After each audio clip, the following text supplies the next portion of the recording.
মার্কিন যুক্তরাষ্ট্রের বৈচিত্র্যময় জনতত্ত্বের এক গুরুত্বপূর্ণ অংশ হল বাংলাদেশি আমেরিকানরা।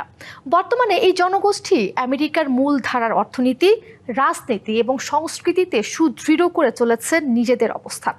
সেই যুক্তরাষ্ট্রের দুইটি ভিন্ন অনুষ্ঠানের একটিতে এবার আজীবন সম্মাননা পাচ্ছেন ববিতা, আর অন্যটিতে বৈশাখী কনসার্ট মাতাবেন সামিনা চৌধুরী ও নাচবেন নায়ক জায়েদ খান।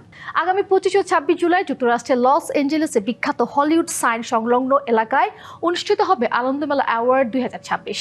প্রতিবারের মতো এবারও বাংলাদেশ ও প্রবাসী শিল্পীদের পরিবেশনায় 2 দিন জুড়ে গান, নাচ, আবেগ আর দেশীয় সংস্কৃতির উচ্ছ্বাসে ভরে উঠবে লস এঞ্জেলেসের আবহাওয়া।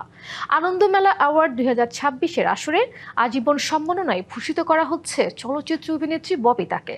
এছাড়া যুক্তরাষ্ট্রের অঙ্গরাজ্য ওকলাহোমায় আগামী 9 মে প্রথমবারের মতো আয়োজন করা হচ্ছে বৈশাখী মেলা কনসার্ট, যেখানে প্রবাসী বাংলাদেশিদের এই উৎসবে অংশ নিতে যাচ্ছেন সঙ্গীতশিল্পী সামিনা চৌধুরী ও চিত্রনায়ক জায়েদ খান। দেশি ইয়ুথ অ্যাসোসিয়েশন ওকলাহোমার উদ্যোগে এই আয়োজনে আরও থাকবেন পারভেজ সাজ্জাদ, বিন্দু কণা সহ বেশ কয়েকজন শিল্পী।